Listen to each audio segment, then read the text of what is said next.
სულგუნის მომზადებისას განსაკუთრებული მნიშვნელობა ენიჭება ყველს, რა თქმა უნდა. აუცილებელია ყველი იყოს ახალამოყვანილი, კარგად გაღივებული, ანუ მომწიფებულ საძახიან ზოგ კუთხეში და ამისთვის დაახლოებით სჭირდება ხოლმე 12-დან 24 საათამდე გააჩნია ტემპერატურას. კარგად გაღიება გამოიხატება სირბილეში, ასევე დიდი თვლები, როდესაც აქვს ყველს და ასევე შევამჩნევთ ცხელ-წყალთან მოხვედრისას მარტივ დნობას.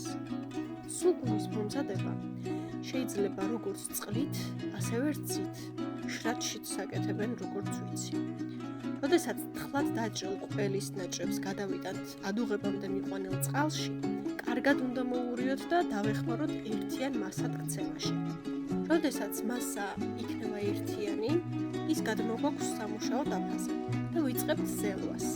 ვიდეოში კარგად ჩანს ურთქლი, რაც მიანიშნებს იმაზე, რომ საკმაოდ ცხელია ჩვენი ახალგაზრდა სულგუნი.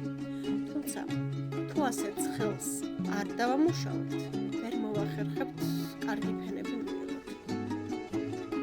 თუ გვინდა ჩვეულებრივი სულგუნის თავი დავამზადოთ, ასე დამუშავებულ სულგუნს გადავიტანთ მარილმოყრილ ფორმაში. ზოგადად სულგუნისთვის არიყენებენ ნახრეტებიან ფორმას. ზემოდანაც მოვაყრით მარილს და ვეცდებით რამდენჯერმე გადავატრიალოთ და მომდგარი შრატი გადავუწუნოთ. ეს უკვე ფორმაში ჩადებიდან პირველ საათებში უგულისხმობ. ამ შემთხვევაში ვაძლევ ფორმას, რომ გავაკეთო ნაწნავი. კლასიკური ნაწნავისთვის 3 სვეტია საჭირო. საკმაოდ მარტივი დასაწნავია, რაც ვიდეოშიც კარგად არის ასახული.